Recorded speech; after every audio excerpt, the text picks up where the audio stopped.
Student start करते हैं part 1 जो कि है x square minus 2x minus 8। तो हमें पहले क्या करना है, इसके जीरोस फाइंड करने हैं। जीरोस फाइंड करने के लिए हम क्या करेंगे, पहले इसके फैक्टर बनाएंगे। फैक्टर कैसे बनाएंगे, मिडल टर्म स्प्लिटिंग का यूज करके। ठीक है, मिडल टर्म स्प्लिटिंग के लिए क्या करते हैं, सबसे पहले हम एक्स स्क्वायर को कोफिशिएंट, एक्स स्क्वायर का कोफिशिएंट मतलब कि एक्स स्क्वायर के साथ जो नंबर मल्टीप्लाई हो रहा है। अब देखिए एक्स स्क्वायर के साथ तो कोई नंबर मल्टीप्लाई नहीं हो रहा, कुछ नहीं लिखा, तो इसका मतलब यहाँ पर 1 लिखा है। इसका मतलब एक्स स्क्वायर का कोफिशिएंट 1 है। अब इस 1 को मल्टीप्लाई हमें करना है कांस्टेंट टर्म से जो कि है -8। अब इस 1 और -8 को जब मल्टीप्लाई करेंगे, 1 इंटू -8 जब मल्टीप्लाई करेंगे तो आएगा -8।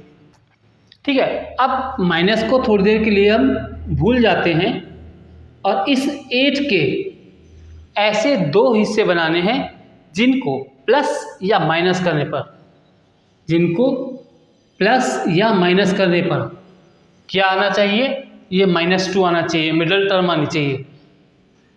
8 के ऐसे 2 हिस्से बनाने हैं जिनको प्लस या माइनस करने पर कितना आए, -2 आए। ठीक है, और उनको उन्हीं हिस्सों को मल्टीप्लाई करने पर कितना आना चाहिए, ये -8 आना चाहिए। क्या इतनी बात समझ में आई मेरी? मैं फिर रिपीट करता हूँ, कोफिशिएंट ऑफ एक्स स्क्वायर को मल्टीप्लाई करना है कांस्टेंट टर्म से। ठीक है, 1 को -8 से मल्टीप्लाई किया, 1 को -8 से मल्टीप्लाई किया तो आया -8। अब जो भी नंबर आ रहा है, जैसे कि यहाँ पर -8 आया है, तो इस -8 के ऐसे 2 हिस्से बनाने हैं, इसे ऐसे 2 हिस्सों में बांटना है जिनको प्लस या माइनस करने पर हमारे पास मिडल टर्म आए, मतलब कि -2 आए, और उन दोनों हिस्सों को मल्टीप्लाई करने पर वापस ये प्रोडक्ट -8 ही आना चाहिए। ठीक है, तो इसके लिए क्या करते हैं, ज़रा देखिए, ये जो 8 आया है, ये जो 8 आया है इसके फैक्टर बनाते हैं। 2 4 ज़ा 2 2 ज़ा 2 1 ज़ा, तो 2 2 और 2। अब ये 3 हिस्सों को हम ऐसे 2 हिस्सों में बदल देंगे जिनको प्लस या माइनस करने पर हमारा -2 आए। तो देखिए जरा, 2 2 ज़ा 4 और दूसरा 2, तो हमारे पास ये 2 हिस्से हो गए, एक तो 4 और एक 2। चेक करते हैं क्या इनको प्लस या माइनस करने पर -2 आ रहा है। देखिए जरा, अगर 4 को प्लस में 2 में प्लस करते हैं, 4 को 2 में प्लस करते हैं तो 6 आता है, तो -2 तो नहीं आया। चलिए माइनस करके चेक करते हैं, 4 से 2 को माइनस करते हैं, 4 में से 2 माइनस करते हैं तो 2 आएगा। देखिए जी, 2 तो आया लेकिन पॉजिटिव आया, जबकि हमें क्या चाहिए, नेगेटिव। तो बस हम करेंगे क्या, अपने बड़े नंबर को माइनस का कर देंगे, छोटे नंबर को प्लस का कर देंगे। ठीक है, तो माइनस प्लस माइनस हो जाएगा, और क्योंकि बड़ा नंबर माइनस का है तो यहाँ पर -2 आ जाएगा। तो हमारी पहली जो शर्त थी कि इस -8 के ऐसे 2 हिस्से बनाने हैं जिनको प्लस या माइनस करने पर -2 आए, तो वो पहली शर्त तो पूरी हो गई। ठीक है ना, देखो -4 और 2 को प्लस करोगे, -4 और 2 को प्लस करा तो क्या हुआ, -2 हमारा आंसर आ गया। पहली शर्त तो पूरी हो गई। अब दूसरी शर्त पे चेक करते हैं जरा कि इनको मल्टीप्लाई करने पर क्या वही प्रोडक्ट आ रहा है जो इन दोनों को मल्टीप्लाई करने पर आया था। देखिए जी, आ गया। -2 को अगर 4 से मल्टीप्लाई करोगे तो आपका -8 आया, और हमें चाहिए भी -8 ही था। तो इसका मतलब हमारे जो ये 2 हिस्से बने ये बिल्कुल सही बने हैं। तो अब क्या करेंगे, देखिए हमारा पॉलिनोमियल में हमारा वेरिएबल क्या है, x है ना, तो हम क्या करेंगे, पहले हिस्से के साथ x लगा देंगे और दूसरे हिस्से के साथ भी x लगा देंगे। और अब इनका इस्तेमाल कैसे करेंगे, जरा देखिए, अब ये मैं x1 को हटा देता हूँ, इसे भी हटा देता हूँ। ठीक है, तो एक्स स्क्वायर माइनस, अब इस -2x की जगह हम ये लिखेंगे। ठीक है, क्या, देखिए -4x प्लस 2x और -8 एज इट इज़। अब क्या करेंगे, देखिए यहाँ पर पहले 2 हिस्से हैं और लास्ट के 2 हिस्से हैं, इनमें हम कॉमन लेंगे। अब एक्स स्क्वायर और -4x में क्या कॉमन है, x, तो यहाँ बचेगा ब्रैकेट में x - 4 प्लस का साइन, देखो ये 2 को मैं 2 इंटू 1 लिख सकता हूँ और 8 को मैं 2 इंटू 4 लिख सकता हूँ। तो यहाँ भी देखिए 2 कॉमन आ गया, तो हमने 2 कॉमन निकाल लिया। तो यहाँ क्या बचा 1x माइनस का साइन और यहाँ बचा 4। अब यहाँ देखिए इन दो हिस्सों में ब्रैकेट कॉमन है हमारा, ये भी कॉमन निकाल लेते हैं x माइनस 4। अब जब यहाँ से x माइनस 4 कॉमन आ गया तो यहाँ पर बचा x और यहाँ बचा +2। तो देखिए हमने, इसको मैं हटा दूँ,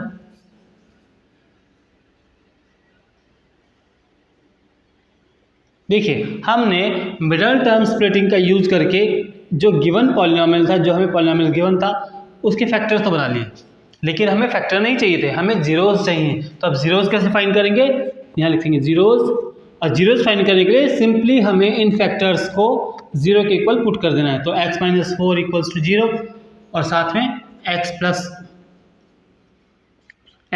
4 equals to x minus 2 x minus 4 equals to 0 और x प्लस 2 इक्वल्स टू 0। ठीक है, तो यहाँ पर हमें x की वैल्यू मिलती है 4, ये हमारा पहला जीरोस आ गया। यहाँ वैल्यू मिलती है हमें x की -2, ये हमारा दूसरा जीरोस आ गया। ठीक है, अब देखिए हमने जीरोस तो फाइंड कर लिए, अब हमें क्या करना है, रिलेशन वेरीफाई करना है। रिलेशन, अब रिलेशन वेरीफाई तो बेटा हम तब करेंगे ना जब रिलेशन पता हो। तो पहले हमें रिलेशन बताते हैं। पहला रिलेशन क्या है, जीरोस और कोफिशिएंट्स के बीच में, वो क्या है कि सम ऑफ जीरोस वो किसके इक्वल होता है, -b/a के। और दूसरा रिलेशन है कि प्रोडक्ट ऑफ जीरोस वो किसके इक्वल होना चाहिए, c/a के। अब सवाल ये उठता है कि b क्या है, a क्या है, c क्या है। ठीक है, अब ध्यान से सुनिए, ये जो x स्क्वायर वाली टर्म है, इसका जो कोफिशिएंट है ये a होता है, मतलब कि x स्क्वायर का कोफिशिएंट a होता है, x का कोफिशिएंट b होता है और कांस्टेंट टर्म c होता है। तो हम यहाँ लिख सकते हैं कि हेयर, यहाँ लिख देते हैं हेयर a इक्वल्स टू 1 है, b इक्वल्स टू -2 है और c इक्वल्स टू -8 है। ठीक है, c इक्वल्स टू -8 है। चलो ये देखते हैं अब x इक्वल्स टू 4 और x इक्वल्स टू -2, ये हमारे दो जीरोज हैं और यहाँ का है सम ऑफ जीरोज मतलब जो हमारे जीरोज आए हैं उनका सम, x प्लस 4, नहीं गलत हो गया, दोबारा से करते हैं। तो सम ऑफ जीरोज में मतलब कि सम ऑफ जीरोज मतलब 4 प्लस -2, ये किसके इक्वल होना चाहिए, -b/a के। पहले तो ये माइनस का साइन लगाते हैं, फिर ब्रैकेट में b की वैल्यू लिखेंगे जो खुद माइनस में है, -2, a कितना है 1। ठीक है, अब इसे सॉल्व करते जरा और देखते कि ये दोनों LHS RHS इक्वल आते हैं क्या। देखो 4 प्लस -2, माइनस से माइनस कट गया, 2/1, जिसको हम सिर्फ 2 लिख सकते हैं। तो यहाँ देखिए 4 में से 2 माइनस करेंगे तो आएगा 2, तो 2 इक्वल्स टू 2, तो हमारा LHS और RHS इक्वल आया, तो इसका मतलब ये रिलेशन वेरीफाई हो गया। अब जरा दूसरे पे देखते हैं, प्रोडक्ट ऑफ जीरोज पे। देखिए प्रोडक्ट ऑफ जीरोज मतलब कि जो जीरोज हमारे आए हैं, जो हमने जीरोज फाइंड करे हैं, उनका प्रोडक्ट 4 इंटू -2, और ये किसके इक्वल होना चाहिए, c/a के। c कितना है -8 और a कितना है 1। तो देखिए 4 को -2 से मल्टीप्लाई करोगे तो -8 इक्वल्स टू -8, तो ये इक्वल आ गया, इसका मतलब ये रिलेशन भी हमारा वेरीफाई हो गया। तो ये क्वेश्चन हम इस तरह से करते हैं। ठीक है, चलिए स्टूडेंट स्टार्ट करते हैं पार्ट 2, जो कि है 4s² - 4s + 1। ठीक है, अब हमें क्या करना है, पहले इसके जीरोज फाइंड करने हैं और फिर जीरोज और कोफिशिएंट्स के बीच में क्या करना है, रिलेशन वेरीफाई करना है। तो अब जीरोस फाइंड करने के लिए हमें पहले इसके फैक्टर्स बनाने पड़ेंगे। फैक्टर बनाने के लिए हमें क्या करना होगा, मिडिल टर्म स्प्लिटिंग। चलिए स्टार्ट करते हैं वहीं से। तो पहले क्या करेंगे, कोफिशिएंट ऑफ एस स्क्वायर को मल्टीप्लाई करेंगे कांस्टेंट टर्म से। तो जब 4 को मल्टीप्लाई करेंगे 1 से तो आएगा 4। अब आपको पता है इस 4 को ऐसे दो हिस्सों में बांटना है जिनको प्लस या माइनस करने पर क्या आना चाहिए, -4 मिडल टर्म, ठीक है ना। और इस 4 के जो दो हिस्से हम बना रहे हैं उनको वापस मल्टीप्लाई करने पर क्या आना चाहिए, यही प्रोडक्ट आना चाहिए 4, ठीक है। तो देखिए, तो अब 4 के फैक्टर दो हिस्से बनाने के लिए क्या करेंगे, 4 के पहले फैक्टर बनाते हैं। 2 2 ज़ा 4, 2 1 ज़ा 2 और 1 1 ज़ा 1। तो इसके दो हिस्से हो गए कौन कौन से, 2 2 और 1, ठीक है। आप जरा देखिए, 2 एज इट इज रखते हैं, पहला हिस्सा 2 होगा, दूसरे हिस्से होने के लिए हम 2 1 ज़ा 2 कर देते हैं। तो दो हिस्से जो हमारे थे, जो दो हिस्से हैं वो हमने बनाए हैं 2 और 2। देखते हैं जरा, 2 और 2 को प्लस करते हैं तो 4 आता है, लेकिन हमें तो माइनस का 4 चाहिए। तो क्या करेंगे, हम दोनों को माइनस का रख देंगे, -2 तो ये आ जाएगा -4। तो पहली शर्त तो हमारी पूरी हो गई। अब दूसरी शर्त को देखते हैं कि इन दोनों हिस्सों को, जो कौन कौन से बनाए हमने, -2 और -2, इन दोनों को मल्टीप्लाई करने पे वापस 4 आना चाहिए। चलो चेक करते हैं, -2 इंटू -2, तो माइनस से माइनस कैंसिल, 4, ठीक है। तो इसका मतलब हमारी दूसरी शर्त भी पूरी हो गई, इन दोनों को मल्टीप्लाई करने पर वापस 4 आ गया, ठीक है। तो अब हम क्या करेंगे, जब हमें पता लग गया कि हमारे दोनों ये जो हिस्से हैं, जो 4 के जो फैक्टर बनाए हमने दोनों, ये सही हैं, तो हम क्या करेंगे, जिस वेरिएबल में हमारा पॉलिनोमियल है वो वेरिएबल इनके साथ हम जोड़ देंगे, ठीक है। अब हम सवाल को शुरू करते हैं। देखिए, 4x² माइनस, इस -4s की जगह अब ये लिखा जाएगा। कैसे लिखा जाएगा, देखिए, -2s और +1 एज इट इज, ठीक है। अब देखिए 4s, ये जो दो पार्ट हैं इनमें कॉमन लेंगे और लास्ट के जो दो पार्ट हैं उनमें कॉमन लेंगे। तो अब यहाँ देखिए 4s² और 2s में क्या कॉमन आया है हमारे पास, 2s, ठीक है ना, 2s कॉमन निकाल सकते हैं। तो यहाँ बचेगा 2s - 1, और यहाँ देखिए जरा, इन दोनों में क्या कॉमन है, सिर्फ 1, तो यहाँ बचेगा 2s - 1। अब एक बात नोट करो जरा, ठीक है, क्या करनी है नोट, ध्यान से देखिए, जब ये वाला साइन माइनस है, जब ये वाला साइन माइनस है तो देखिए यहाँ भी माइनस का है, और जब ये माइनस का साइन होगा तो जो ब्रैकेट में पीछे साइन आएगा वो चेंज होके आएगा। देखिए ये प्लस था तो यहाँ पर माइनस हो जाएगा, ठीक है, ये प्लस था तो ये माइनस हो जाएगा, बस इसका ध्यान रखना है। अगर ये साइन माइनस का है तो पीछे वाला साइन चेंज होगा, अगर ये साइन माइनस का है तो ये पीछे वाला साइन चेंज होगा, ठीक है। चलिए, अब इन दोनों में क्या कॉमन है, ब्रैकेट कॉमन है, तो निकाल लेते हैं। 2s - 1 और यहाँ से बचा 2s, यहाँ से बचा -1, ये भी ब्रैकेट पे डाल दिया। ये हमारे दो फैक्टर बन गए हमारे पॉलिनोमियल के। अब हमें जीरोस फाइंड करने के लिए क्या करना होगा, इनको 0 के इक्वल रखना होगा। तो जीरोस फाइंड करने के लिए हम करते हैं, इनको इक्वल रखेंगे 0 के। 2s - 1 इक्वल्स टू 0 और दूसरा 2s - 1 इक्वल्स टू 0। तो यहाँ से हम s की वैल्यू क्या निकालेंगे, 1/2। ये कैसे आया ये भी बता दें साथ साथ। चलिए देखिए, पहले 1 को इधर ट्रांसफ़र करते हैं तो ये 2s इक्वल्स टू 1 हो जाएगा, फिर s को 2 से अलग करते हैं तो ये 1/2 आ जाएगा। तो ये मेरा पहला जीरोस आ गया 1/2। सेम वे में ये आ जाएगा s इक्वल्स टू, यहाँ इसको भी सही कर दें, पहले 1 को इधर ले जाएंगे तो ये हो जाएगा 2s equals to 1, s equals to 1/2, ठीक है। तो ये दो हमारे जीरोस आ गए। अब हमें करना क्या है, इन जीरोस और कोफिशिएंट्स के बीच में रिलेशन वेरीफाई करना है। चलिए अब जरा रिलेशन वेरीफाई करने के लिए पहले रिलेशन लिखते हैं। रिलेशन पहला है कि सम ऑफ जीरोस किसके इक्वल होना चाहिए, वो होना चाहिए -p/a के, ठीक है जी। और दूसरा रिलेशन है कि प्रोडक्ट ऑफ जीरोस किसके इक्वल होना चाहिए, c/a के। चलिए यहाँ एक छोटी सी लाइन हम ऐड कर देते हैं, जरा सी जगह लेके, और लाइन क्या ऐड करनी है जरा देखिए। हेयर a इक्वल्स टू, देखिए a कितना है, coefficient of S square, coefficient of S square जो कि है 4।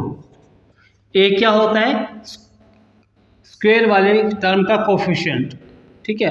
अब b क्या होता है, बिना स्क्वायर मतलब पावर 1 वाले टर्म का कोफिशिएंट जो कि है -4, और c क्या होता है, कांस्टेंट टर्म जो कि हमारा 1, ठीक है। चलिए जी अब स्टार्ट आगे करते हैं। देखिए सम ऑफ जीरोज़ का मतलब है कि जीरोज़ जो हमने निकाले हैं, जो हमने फाइंड किया उनका सम, तो 1/2 + 1/2 इक्वल्स टू किसके होना चाहिए, -b/a के। मतलब माइनस तो ये वाला पहले, नहीं ये पहले माइनस जो लगाया वो ये वाला लगाया, और फिर b की वैल्यू कितनी है, -4 अपॉन में a कितना है, 4। अब देखिए सॉल्व करते हैं एलसीएम लेके, ये 2 आ जाएगा एलसीएम, 2 × 1 = 2, 1 × 1 = 1 प्लस 2 × 1 = 2, 1 × 1 = 1। कैसे हुआ ये नहीं समझ में आया। चलिए देखिए पहले इस 2 से इस एलसीएम को डिवाइड करा, 2 × 1 = 2, 1 आया 1, उस 1 को मल्टीप्लाई करा न्यूमरेटर से, 1 × 1 = 1। इसी तरह से 2 से इसको डिवाइड करें, 2 × 1 = 2, 1 × 1, उस 1 से मल्टीप्लाई करा इस 1 को, ठीक है। 2 × 1 = 2, 1 मतलब 1 आया, 1 × 1 = 1, तो ये 1 आया, माइनस से माइनस कैंसिल, 4/4। अब देखिए यहाँ आया 2/2, यहाँ आया 4/4, 2 × 1 = 2, 2 × 1 = 2, मतलब कि यहाँ आएगा 1, और 4 × 1 = 4, 4 × 1 = 4, मतलब आएगा 1। तो रिलेशन ये वेरीफाई हो गया, ठीक है। अब देखिए दूसरा है कि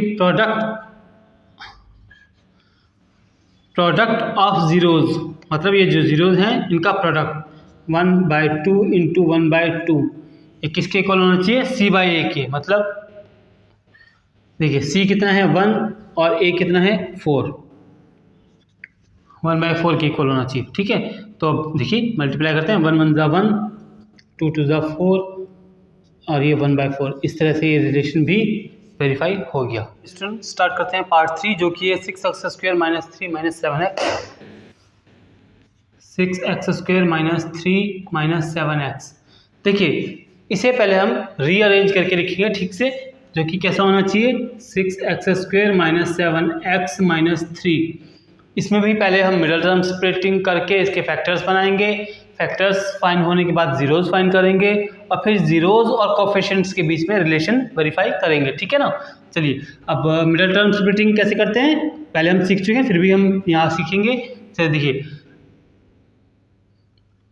x² के कोफिशिएंट और कांस्टेंट टर्म को मल्टीप्लाई करेंगे सबसे पहले, तो 6 × -3 जो कि आया है -18, ठीक है, ये आ गया -18। अब इस 18 के हम दो ऐसे हिस्से बनाएंगे, या कह दूं कि इस 18 को ऐसे दो हिस्सों में बांटेंगे जिनको प्लस या माइनस करने पर क्या आना चाहिए, मिडल टर्म, मतलब -7, ठीक है, -7। और उन दोनों हिस्सों को, जो दो हिस्से हम बना रहे हैं, उनको मल्टीप्लाई करने पे वापस क्या आना चाहिए, -18।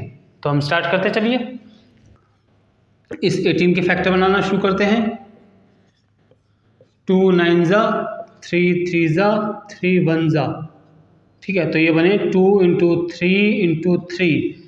तो यहाँ हमें दिखता है 3 × 3 = 9 और दूसरा है 2। हाँ जी, दो हिस्से हमारे बने हैं, 2 और 9। जरा चेक करते हैं क्या इनको प्लस या माइनस करने पे -7 आएगा जी।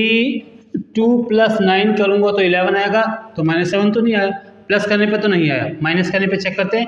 2 - 7 सॉरी -7 -9, 2 - 9 जी, -7 आ गया, ठीक है, माइनस करने पर -7 आ गया।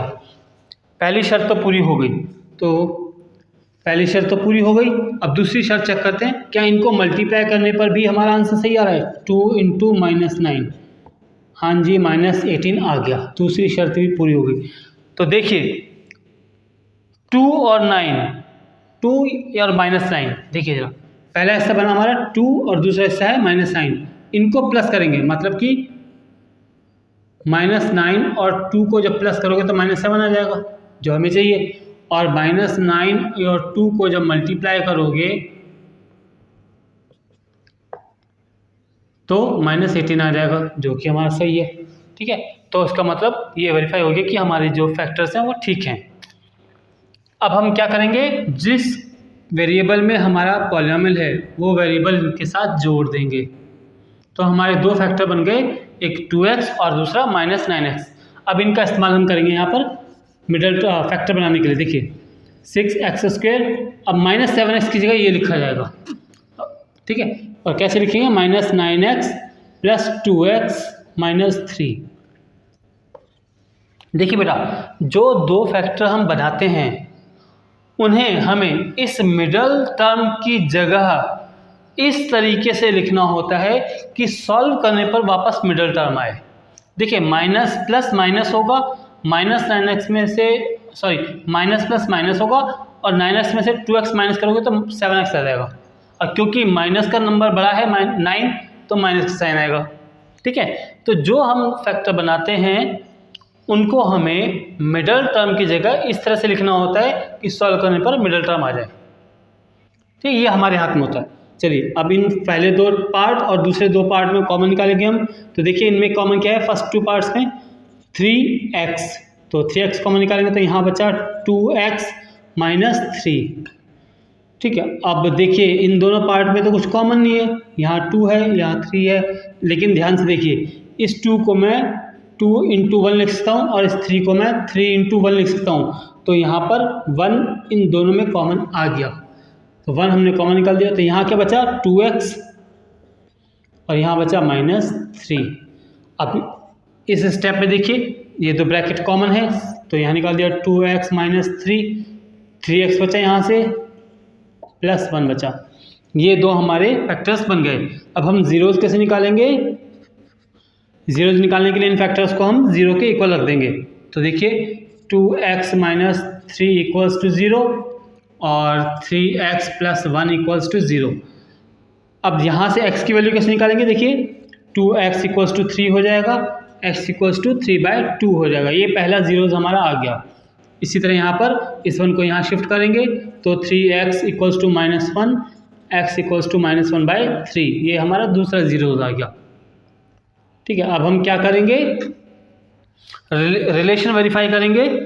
तो रिलेशन क्या है कि सम ऑफ जीरोज़ वो किसके इक्वल होना चाहिए, -b/a के, -b/a के, और प्रोडक्ट ऑफ जीरोज़ किसके इक्वल होना चाहिए,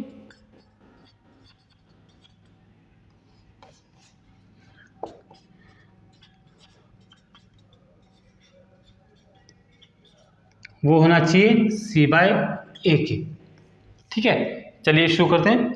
अब यहाँ पर फिर से वही एक लाइन जोड़ता हूँ मैं, हेयर a।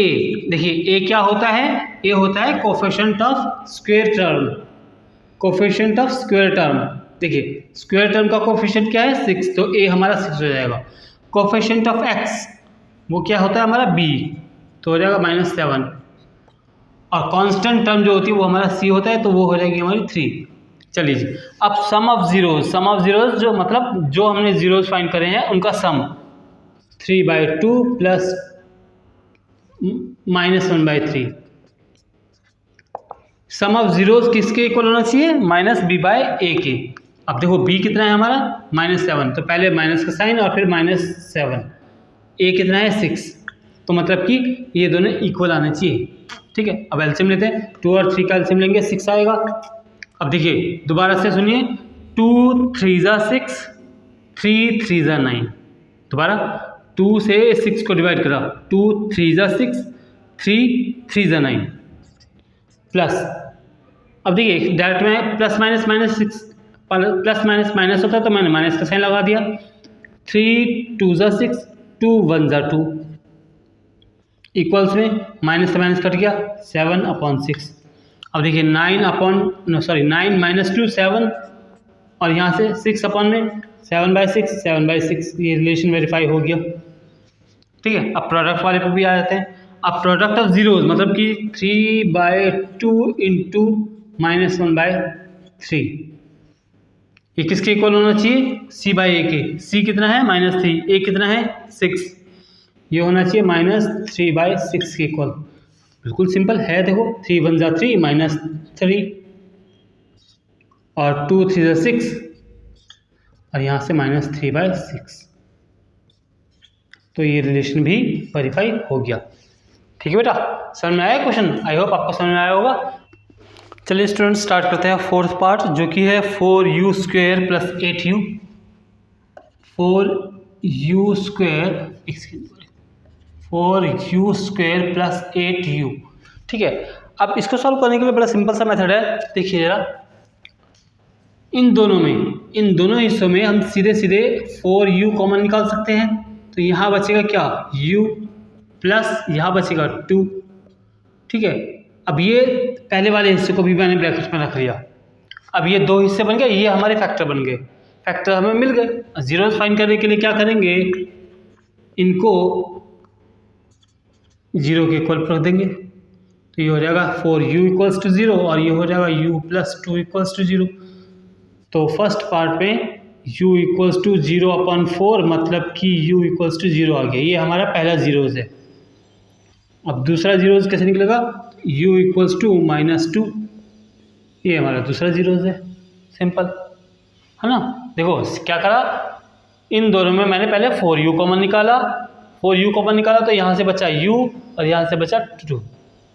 ठीक है, तो दो हिस्से बन गए 4u और u + 2। अब दो फैक्टर जो बन गए हमने उनको 0 के इक्वल पुट करा, 0 के इक्वल पुट करके u की जो वैल्यू निकली वो हमारे दोनों जीरोस आ गए। ठीक है, अब हम रिलेशन वेरीफाई करेंगे। रिलेशन क्या है कि सम ऑफ जीरोस जो है, सम ऑफ जीरोस कितना इक्वल हो, किसके इक्वल होना चाहिए? -b/a के। और दूसरा रिलेशन क्या होता है कि प्रोडक्ट ऑफ जीरोस और किसके इक्वल होना चाहिए? c/a के। ठीक है, चलिए शुरू करते हैं। अब एक बात यहाँ पर फिर दोबारा से वही लाइन, हेयर a होता है कोफिशिएंट ऑफ स्क्वायर टर्म, जो कि कितना है? 4। b क्या होता है? कोफिशिएंट ऑफ पावर 1 टर्म, मतलब कि जिसकी पावर 1 है, वेरिएबल की जहाँ पावर 1 है उसका कोफिशिएंट, तो वो हो जाएगा 8। और c क्या होता है? कांस्टेंट टर्म, जो कि यहाँ पर है ही नहीं, तो वो हो जाएगी 0। ठीक है ना? चलिए अब ये जो सम ऑफ जीरोस हैं, देखिए 0 और -2, 0 + -2, इसकी वैल्यू किसके इक्वल होना चाहिए? -b/a के। और माइनस तो पहले ये लगा दिया। b कितना है? 8 और a की जगह 4। ठीक है ना? तो देखिए प्लस माइनस माइनस, तो -2 = -8/4, 4 1 जा 4, 4 2 जा 8, तो -2 = -2, ये हो गया इक्वल, ये वेरीफाई भी हो गया। दूसरा रिलेशन है कि प्रोडक्ट ऑफ जीरोस किसके इक्वल होना चाहिए? c/a के। तो हमारा जो जीरोस हैं 0 और -2, इनका प्रोडक्ट किसके इक्वल होना चाहिए? c/a के। c कितना है? 0, 0/a कितना है? 4। तो देखिए 0 को -2 से मल्टीप्लाई करेंगे तो 0 आएगा, और किसी भी नंबर के ऊपर अगर 0 होता है तो वो भी 0 हो जाता पूरा नंबर। 0 = 0, तो सेकेंड रिलेशन भी वेरीफाई हो गया। ठीक है, स्टार्ट करते हैं फिफ्थ पार्ट। फिफ्थ पार्ट क्या है हमारे पास? फिफ्थ पार्ट है हमारा t² - 15। ठीक है, अब इसे कैसे सॉल्व करेंगे जरा देखते हैं। सबसे पहले हम इसके फैक्टर बनाते हैं। अब ध्यान से देखिए, इस t², इस 15 को क्या मैं √15 का स्क्वायर लिख सकता हूँ? बिल्कुल लिख सकते हैं, है ना? तो अब इसमें a² - b² की आइडेंटिटी यूज हो जाएगी। देखिए a² - b², ये क्या होता है? a + b, a - b के इक्वल। ठीक है ना? इसी हिसाब से हम यहाँ पर आइडेंटिटी यूज क्या कर लेंगे कि t + √15 और t - √15, ये हमारे दो मिल गए हमें फैक्टर। अब फैक्टर मिल गए तो जीरोस बनाने के लिए क्या करेंगे, इनको जीरो के इक्वल रख लेंगे। t plus root 15 equals to 0, t minus root 15 equals to 0। अब आगे t इक्वल्स टू रूट 15 हो जाएगा, माइनस रूट 15 हो जाएगा, ये मेरा पहला जीरोस है, और t रूट 15 उधर जाके प्लस का रूट 15 हो जाएगा, ये हमारा दूसरा जीरोस है। अब हम क्या करेंगे, रिलेशन वेरीफाई करेंगे। रिलेशन, पहला रिलेशन क्या होता है, सम ऑफ जीरोस किसके इक्वल होना चाहिए, माइनस बी बाय ए के। दूसरा रिलेशन होता है प्रोडक्ट ऑफ जीरोस किसके इक्वल होना चाहिए, सी बाय ए के। तो फिर से वही लाइन लिखते हैं यहाँ पर पहले, हेयर। अब देखिए ए क्या होगा यहाँ पर, टी स्क्वेयर का कोफिशिएंट जो कि है 1, बी कितना होगा यहाँ पर, टी का कोफिशिएंट, जबकि टी है ही नहीं तो इसका मतलब 0, और सी क्या होगा, कांस्टेंट टर्म जो कि है root 15 minus 15, not root 15, minus 15। ठीक है, चलिए शुरू करते हैं। सम ऑफ जीरोस, देखिए sum of zeros minus root 15 plus root 15, minus root 15 plus root 15, ये किसके इक्वल होना चाहिए, माइनस बी बाई ए के। माइनस बी कितना 0 है, ए कितना है 1, तो minus plus cancel, 0 equals to 0, ठीक है ना, 0/1 0, तो ये रिलेशन तो वेरीफाई हो गया। अब प्रोडक्ट ऑफ जीरोस को चेक करते हैं जरा, minus root 15 into minus root 15 equals to किसके होना चाहिए, सी बाई ए के। सी कितना है, माइनस 15, ए कितना है 1, ठीक है। तो अब जरा चेक करें, ए यार ये गड़बड़ हुई है शायद, हाँ ये प्लस 15 रूट 15 है। अब देखिए माइनस रूट 15 को प्लस रूट 15 से मल्टीप्लाई करोगे तो आएगा माइनस 15, और यहाँ पे कितना आ गया, माइनस 15, ठीक है। तो इस तरह से ये रिलेशन भी वेरीफाई। चलिए करते हैं पार्ट 6 जो कि है 3x² minus x minus 4, 3x² minus x minus 4। तो इसमें भी हम क्या करेंगे, मिडल टर्म स्प्लिटिंग करेंगे पहले। तो देखिए 3 को माइनस 4 से मल्टीप्लाई करेंगे तो ये आएगा माइनस, एक सेकेंड पहले मल्टीप्लाई कर दें, 3 इंटू माइनस 4 जो कि आएगा माइनस 12। अब इस 12 के हमें ऐसे दो हिस्से बनाने हैं जिनको प्लस या माइनस करने पर मिडल टर्म आए जो कि है -1, तो कितना आना चाहिए, -1। और ये जो दो हिस्से हम बनाएंगे, इनको मल्टीप्लाई करने पे वापस क्या आना चाहिए, -12, ठीक है जी। चलिए 12 के फैक्टर बनाते हैं, 2 6 2 3 3 1, तो ये बने 2 2 3। अब इनको ऐसे दो हिस्सों में बांटेंगे जिनको प्लस या माइनस करने पर -1 आए। कैसे, देखिए 2 2 4 और दूसरा हिस्सा बन रहा है 3। अब इनको प्लस या माइनस करने पर -1 आना चाहिए। देखिए जरा, अगर 4 और 3 को हम प्लस करते हैं तो 7 आ रहा है, लेकिन 4 और 3 को माइनस करते हैं तो 1 आ रहा है। तो देखिए 1 तो आया लेकिन प्लस का आया, हमें चाहिए माइनस का। तो हम सिंपली क्या करेंगे, बड़ी संख्या को माइनस का कर देंगे, छोटी संख्या को प्लस का कर देंगे।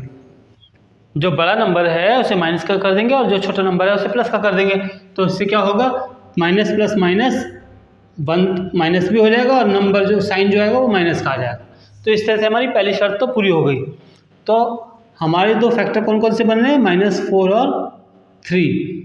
अब हमें दूसरी कंडीशन अपनी चेक करनी है, क्या इन दोनों को मल्टीप्लाई करने पर -12 आएगा। -4 इंटू 3, हाँ जी -12 आ गया। तो इसका मतलब ये चेक हो गया कि हमने जो 12 के दो हिस्से बनाए हैं -4 और 3, ये सही है। तो अब हम क्या करेंगे, जिस वेरिएबल में हमारा पॉलिनोमियल है वो वेरिएबल इनके साथ जोड़ देंगे, ठीक है ना। अब इन दो फैक्टर्स को हम इस मिडल टर्म की जगह इस तरह से लिखेंगे कि सॉल्व करने पर -x आए। चेक करिए, चलिए मेरे साथ साथ, 3x² minus 4x plus 3x minus 4। Minus plus minus होगा, 4x में से 3x माइनस करोगे x आएगा, क्योंकि बड़ा नंबर माइनस का है तो माइनस का साइन आएगा तो मतलब माइनस x आएगा। ठीक है, तो इस तरह से हम इसको यूज़ कर रहे हैं। अब पहले दोनों पार्ट और दूसरे दोनों पार्ट में हम कॉमन लेंगे, तो देखिए इन दोनों में क्या कॉमन आ रहा है, सिर्फ x, तो x यहाँ बचेगा अंदर 3x और यहाँ बचेगा 4। ठीक है ना, देखो इन दोनों में क्या कॉमन निकाला हमने, x कॉमन निकाला, यहाँ से बचा 3x, यहाँ से बचा 4। अब इन दोनों में क्या कॉमन है, सिंपली 1, तो बचेगा अंदर क्या, 3x माइनस 4।